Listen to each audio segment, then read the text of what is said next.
하나가 매우 분위기가 좀 끈끈해졌다.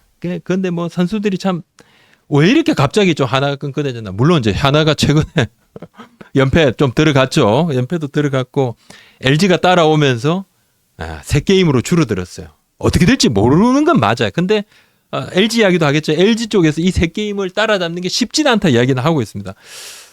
하나가 조금 달라졌다 올해. 그거는 선수들이 타이트한 경기를 잡는 거. 그러니까 감독의 작전하고 선수 기용 요것도 노하우가 되는 거죠. 선수들이 실행도 잘해줍니다. 지금 작전을 하면 실행까지도 잘해.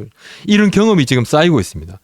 옛날에는 이기는 방법을 잘 몰랐다고 봐야 되겠죠. 하나가. 근데 지금은 많이 좀 알아가는 이기는 이 마인드가 생기는 게 하나가 좀 달라졌고 어린 선수들이 유능한 선배라든지 경험 많은 코칭 스태프를 따라하다가 이제 이기는 이 습관들이 많이 생겼습니다. 1점 차에서 강합니다. 1점 차 경기를 잡아내는 게 강한데 1점 차 하나가 얼마나 강한지 표 한번 보여주죠. 1점 차 승부 하나가 1입니다. 1점 차 승부 2위가 키움이더라고요. 3위가 기아, 4위가 롯데인데 하나가 이제 1점 차 승부가 많은 건 아무래도 이제 방망이가 약하고 하지만 또 불펜이 강하다 보니까 1점 차 승부가 많기도 많고 또 이기기도 많이 이겼죠. 근데 뭐 하나 입장으로서는 무조건 좋다, 뭐 나쁘다도 할 수 있겠지만 그래도 하나가 옛날에는 사실 이런 경기를 많이 졌어요. 비슷비슷하면 지는 거야. 근데 지금은 오히려 이겨나간다. 2점 차 승부 한번 볼까요? 1위가 롯데입니다. 2점 차는 1위가 롯데고 그 다음에 2위가 KT, 3위가 LG, 4위가 NC, 5위가 하나입니다. 2점 차 승부는 또 그렇습니다. 이게 뭐 2점 차 승부 큰 의미는 없다 보면 제가 재미로 한번 뽑아봤어요. 하나가 많이 좀 바뀌었어요. 많이 좀 바뀌었고 다들 이제 폰세 선수 좀 궁금해하시죠. 폰세 선수가 그때 7월 24일 경기죠. 두산전에 6이닝 무실점에 70개밖에 안 던졌어요. 완벽 투구인데 내려갔어요. 이게 뭔가 조금 어깨 뭉침 증상이 좀 가볍게 있었다. 그래서 걱정들을 했어요. 근데 다행히 뭐 특이사항 자체가 없습니다. 예정대로 내일 모레 30일 날 등판할 것 같아요. 모레 등판할 것 같고 예정대로 그냥 갑니다. 그냥 가고 그때 이제 폰세 선수가 빨리 내려가고 난 다음에 불펜이 무너지면서 결국 10일에 4대4 무승부가 됐죠. 무승부가 됐는데 이 지금 하나가 가장 신경 쓰는 게 이 폰세 선수하고 와이스 선수 이닝을 체크하는 거죠. 매 경기 체크를 조금 하고 있고 트레이너 마사지라든지 선수의 상태 이런 거 엄청 그리고 폰세 선수가 침을 맞는 걸 좋아해요. 침도 지금 정기적으로 좀 맞고 있습니다. 부상 관리도 이 선수가 매우 철저한 선수고 폰세 선수도 부상 당하면 안 된다. 왜냐하면 작은 부상으로 공백기가 굉장히 길었다는 걸 알고 있단 말이에요. 본인. 사소한 것도 좀 안 넘기려 그러고 트레이닝 파트에서 관리도 잘하고 폰세 선수 등판은 예정대로 하는데 뭐 좀 상황을 보고 하루 이틀 뭐 늦어질 수는 있겠죠. 근데 지금 현재로서는 그냥 그대로 가는 걸로. 근데 좀 자고 또 체킹해보고 하겠지만 등판 이건 뭐 조금은 유동적입니다. 제가 뭐 무조건 확정된 건 아니고 내일 선발이 아닌다면 바로 확정은 아닌데 일단은 큰 문제 없이 간다는 게 이야기고 트레이닝 파트에서 관리도 매우 잘해주고 치료 지원도 좀 잘해주니까 선수들이 괜찮다 하지만은 지금 하나가 눈여겨보는 게 뭐냐 하면 외국인 선수들이 힘이 떨어지면 팔이 조금 떨어진대요. 릴리스 포인트가 조금 떨어진대요. 팔의 타점이 조금 요것도 매번 체킹을 한대요. 릴리스 포인트를 체크를 하고 조금 떨어지면 이 선수가 조금 힘든가 조금 봐주고 얼마나 힘든가 요것도 좀 체크를 하고 현장에서는 또 현장에 또 눈대중이라는 또 있잖아요. 눈바디. 인바디가 아니라 눈바디. 이게 눈으로 딱 보면 경험한 또 양산문 코치가 보고 이 선수 뭔가 때리는 힘이 좀 덜해지는 것 같은데 뭐 체킹도 하고 그걸 현장하고 트레이닝 파트하고 같이 공유를 좀 하고 되게 신경 써요. 그리고 앞서 말씀드린 대로 폰세 선수하고 와이스 선수는 한번 조금 쉬었죠. 미리 좀 빼줬죠, 그죠? 올스타 브레이크 앞두고 미리 조금 빼줘서 한번 좀 쉬어주기도 했습니다. 하나에 이제 빠른 투수들이 많은데 아까 우리 김영록 차장이 ABS 롯데 빠른 선수들, 빠른 공을 던지는 젊은 선수들, 또 외국인 선수도 마찬가지입니다. 그죠? 감보아 선수도 ABS에 영향을 많이 받았고 좋은 영향을 플러스다. 근데 하나도 좀 마찬가지야. 하나뿐만 아니라 빠른 공을 던지는 선수 많지만 하나가 보면 뭐 한승현 선수라든지 문동주 선수, 또 김서영, 김범수 이렇게 젊은 연건들 도움 좀 받습니다. 한승현 선수는 뭐 연건은 아닙니다만 또 베테랑이지만 빠른 공 던지잖아요. 또 폰세 선수, 와이스 선수도 마찬가지입니다. 근데 걱정이 내년하고 내후년 하나가 좀 어떻게 될 건가? 유현진 선수 뭐 최근에 뭐 1회에 그냥 뭐 아주 대량 실점해서 뭐 아주 부진했죠. 1회에 그냥 확 무너졌는데 또 내년에 폰세 선수가 메이저 쪽으로 갈 수도 있습니다. 메이저 이제 관심이 꽤 높다 그러니까 그럼 뭐 어떻게 할 것? 유현진 선수도 한 살 더 또 하고 올해는 조금 유현진 선수가 뭐 직전 경기에 부진했지만 올 전체를 부진했다 말할 수 없고 한 경기 좀 부진했어요, 그죠? 부진했는데 나이가 또 있으니까 유현진 선수도 내년 내후년 하나가 어떻게 될 건가? 근데 하나 내부에서는 지금의 기본적인 전략, 그러니까 젊은 투수들, 젊은 야수들, 성장한 야수들이 이 기본적인 전략이 내년까지는 조금 이어진다. 왜냐하면 유현진 선수도 뭐 올해 그렇죠, 올해 또 하고 내년도 큰 에이징 커브 없이 간다고 보고 있습니다. 팀에서도 사실 그렇게 될 확률이 높고요. 구속은 옛날만 못하더라도 제구라든지 경기 운영 능력은 확실하거든요. 유현진 선수가. 그리고 올해도 뭐 자기 역할을 로테이션을 잘 지켜주고 있는 상황이고, 그리고 문동주, 엄상백, 황준수 선수 뭐 젊죠. 최은선 선수도 좋은 모습을 지금 보여주고 있으니까 수비 부담이라든지 요게 큰 포지션이 아니잖아요. 최은선 선수가. 안치홍 선수 이런 말씀 좀 드린 거죠. 더 나빠질 건 사실 없습니다. 지금 올해 너무 바닥치니까 더 나빠진다고 보기는 좀 어렵죠. 또 좋아질 일만 좀 있고 마이너스 되겠습니까? 여기서는 더.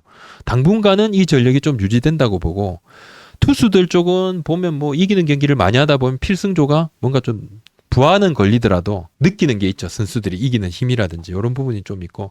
그래서 이제 필승조 부하가 아무래도 좀 선두를 달리다 보면 많은데 그냥 육성 쪽에서 조금 더 많이 좀 체크해서 선수들을 대비를 하는 걸 팀에서 좀 생각을 하고 있더라고요. 그러니까 내년 내후년에도 하나는 상승세를 좀 탈 수 있다. 이렇게 좀 보고 어떤 스카우트들의 폰세 선수에 대한 관심이 매우 큽니다.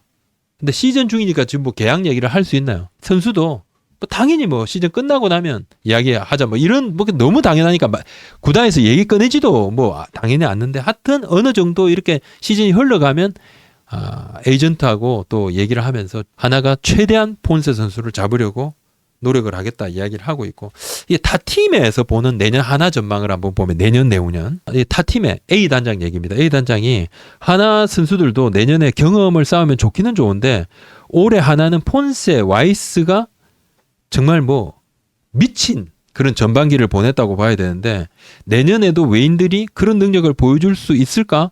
쉽지는 않은데 하여튼 폰세, 와이스가 지금 같은 활약이 많이 아니고 S 활약이잖아. S급. A급 활약을 보여준다 그러면 하나가 1위보다는 조금 더 성적이 떨어졌을 수도 있다. 2위나 뭐 한 2, 3위 정도 했을 거다. 상위권은 무조건 상위권이지만 1위는 아니었을 수도 있지 않을까? S급이 아니라 A급 정도 활약을 했다 그러면 올해 하나가 뭔가 승부를 보려 할 거다. 내년은 또 이 폰세, 와이스 이런 선수들이 가지는 그게 크기 때문에 하나도 고민이 클 거고 변동이 있을 수 있다는 거죠. 안정적이라고 보기 어렵다는 거죠. 폰세하고 와이스 선수가 기여가 너무 크다 보니까 뭐 사실은 맞죠. 하나에서도 이거 다 인정하는 거고. 그러니까 올해 하나가 완전 뭐 윈나우를 한번 달려보겠다 이렇게 지금 또 시작을 또 하는 거고 다 집어넣으려고 하는 거고 하나도. 안치홍 선수는 뭐 옵니다. 이번 주 중 뭐 당장 올 겁니다. 이번 주 중에 올 겁니다. 하나가 막판까지 트레이드를 노력을 좀 뭐 이렇게 하려고 하는데 단장들이 지금 모여 있어요. 예전부터 단장들이 모이면 뭔가 발표가 나는 경우가 있었습니다. 옛날에도 아시안 게임 어디입니까? 자카르타 팔렘방 아시안 게임 그때 뭐 경기 보러 단장들이 몰려갔다가 거기에서 뭐 이런 논의도 되기도 하고 뭐 그랬던 기억이 좀 있어요. 하여튼 모여 있으면 뭔가 좀 논의가 조금 있고 막 좀 그랬었던 것 같아요. 예, 그런 부분이 좀 있어가지고 관계자도 단장들이 모여 있으면 뭔가 좀 결과가 나오는 경우가 꽤 많더라고. 이렇게 이야기 저한테도 해줬습니다. 대전구장 간판 낙하 요거 좀 큰일 날 뻔했어요. 큰일 날 뻔했고 시공사인 계룡건설이 지금 보수공사를 일단 완료를 했다 그러더라고요. 간판 이 4층에 있는 간판이 볼트 이렇게 근데 한쪽 볼트가 풀려가지고 체결 부위가 헐거워져서 큰일 날 뻔했어요. 어제 5시쯤에 일단은 4층이어서 관중들이 조금 덜 계신 곳이어서 뭐 아예 없지는 않습니다. 거기도 위험했어요. 근데 뭐 큰 그건 없었고 1층이었으면 더 사람들이 더 많이 왔다 갔다 했으니까 큰일 날 뻔했는데 하여튼 계룡건설에서 나와서 지금 공사는 다 했다 그러더라고요. 볼트 이렇게 부분 완벽하게 하고 옆에 또 와이어를 해서 2중 3중으로 또 이렇게 고정을 좀 했고 이게 층마다 한 3-4군데 같은 요런 그게 있는데 같은 구조물들은 전부 다 다 보강공사들을 다 했다 그러더라고요. 나머지 부분도 안전 부분들을 다시 한번 또 체킹을 좀 한 거로 알고 있습니다. 알고 있고 KBO가 하나 쪽에 고문을 보냈어요. 간판이 이렇게 떨어졌던 부분, 요 부분 사고 경위서 A부터 Z까지 경위를 다 보내라. 그리고 내일 이제 경기가 있잖아요. 홈게임. 이거 문제 없도록 전체 구장 전체 안전시설 재점검 조속히 시행하라. 그리고 또 하나는 이 낙하물 말고 인피니티 풀 있죠. 이 부분도 어떻게 좀 보완을 좀 할 건지 계획서를 좀 달라 그랬다 그러더라고. 인피니티 풀이 그때 누수가 조금 있다 뭐 이러다가 누수뿐만 아니라 위에서 물이 조금씩 이렇게 막 흘러 넘쳤다. 이게 좀 난리가 났었어요. 뭐 오늘도 보수를 했다 그러는데도 아직도 민원이 조금씩 있나 봐요. 그래서 전체적으로 손을 좀 봐야 된다. 그 이야기를 하면서 KBO가 이렇게 두 가지 공문을 보냈습니다. 세 가지죠. 정확하게 이제 경위서랑 그다음에 안전점검에 대한 긴급 안전점검에 대한 부분 그리고 세 번째는 인피니티 풀에 대한 보수 계획서. 그리고 많은 분들이 저번에 뭐 관중석을 대전시가 뭐 관중석을 신구장의 관중석을 뭐 늘리는데 뭐 반대하는 게 아닙니다. 대전시랑 하나 야구단이 협의를 하고 있습니다. 신구장의 관중석을 조금 더 늘리는 것으로 계속해서 좀 이야기를 하고 있습니다. 사실 이건 시즌 초부터 이야기를 하고 있어요. 하나가 돈을 좀 들여가지고 안에 내부적으로 좀 또 그것도 좀 보고 현재 자리에 그냥 의자만 몇 개 놓아서는 되는 게 아니거든요. 증축이 조금 필요하니까 이 돈도 꽤 들어갑니다. 하여튼 그 시즌 끝나고 논의하기로 했습니다. 좀 논의도 하고 있고 시즌 끝나고 뭐 결론을 좀 낼 겁니다. 뭐 대전시도 뭐 이 부분에 대해서는 필요성은 또 생각을 좀 하고 있더라고요. 네.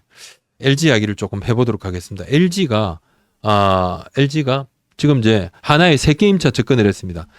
7월 22일 이 LG가 아주 중요한 경기를 하나 잡았었죠. 그때 이제 기아를 상대로 4대1로 앞서고 있던 8회 말에 6실점을 해요. 7대4로 뒤지고 있다가 9회 초에 5점을 냅니다. 그래서 9대7로 다시 또 역전승을 해요. 근데 그때에 8회 말에 영경혁 감독이 뜨거운 자리를 비웁니다. 화가 나서 밖으로 나갑니다. 그 왜냐하면 8회 말에 이제 수비라든지 이런 부분이 좀 착오가 있었대요. 영 감독이 이제 본인 잘못이다. 대수비 요원을 준비를 해놓고 뭔가 준비해야 되는데 그걸 준비를 못한 거야. 수비 쪽에서 약간 그거 되면서 4점 차로 앞서고 있었는데 요 부분을 4대1로 앞서고 있었는데 요걸 수비만 좀 강화를 시켰으면 쉽게 넘어갈 수 있는 경기를 역전의 빌미를 했는데 그 대수비 요원을 준비를 못한 감독이 자기에 대한 자괴감 열받았어. 그래서 밖으로 나갔어. 가만히 있으면 너무 화낼 것 같아서 밖으로 나간 거야. 그랬는데 에이씨 하고 있는데 9회 초에 우당탕탕해서 점수 내니까 이게 뭐야? 다시 또 안으로 뜨거워스러. 네. 에르난데스 선수가 지금 부진하죠. 부진하고 사실 바꾸려고 했어요. 바꾸려고 했는데 앞서 말씀드린 대로 바꾸려고 했던 최유력 선수가 또 콜업이 되는 바람에 앞선 방송에서 뭐 누군지도 말씀까지 드렸는데 에르난데스 선수는 8월 15일이 외국인 등록이죠. 예상대로 흘러갈 겁니다. 그 예상이라는 것은 8월에는 좀 8월에도 계속 이렇게 보는 건 좀 쉽지가 않다. 교체 쪽으로 좀 가는 것 아니냐. 준비를 하고 있고 지금 컨택하고 있는 선수들도 있고 7월 말에 와장창창 나옵니다. 메이저리그가 트레이드 마감이거든요. 그때까지 또 선수를 좀 보유하고 있다가 딱 끝나면서 와르르 튀어나오는데 우리가 8월 15일이 외국인 선수 등록이에요. 에르난데스 선수는 부진으로 좀 교체를 심각히 생각을 하고 지금 작업을 하고 있고 어느 정도 근접할 것 같습니다. 네, 지금 좀 하고 있고 치리노스 선수는 뭐 조금 쉬다 나왔는데 뭐 154 던지고 뭐 투심 빵빵 던지고 기아 선수들도 엄청 놀라고 뭐 그랬어요. 뭐 좋아요, 좋고 한때는 이제 막 LG가 2명까지도 다 바꿔야 되나 이런 내부 고민까지도 하기도 했는데 하여튼 뭐 지금은 접촉했던 선수들이 메이저 가서 안 됐지만은 이제 뭐 조금 움직여야 되는 그런 상황이 와서 그런 선수들도 좀 많이 나오죠. 7월 말 되면. 네. 그리고 오스틴 선수는 뭐 좀 기사들도 좀 나왔죠. 하여튼 수요일에 재검받고 2군 경기 뛰고 다음 주 초에 이제 드디어 오스틴 선수가 돌아옵니다. 그렇게 되면 조금 방망이 고민도 조금 덜해지지 않을까 그렇습니다.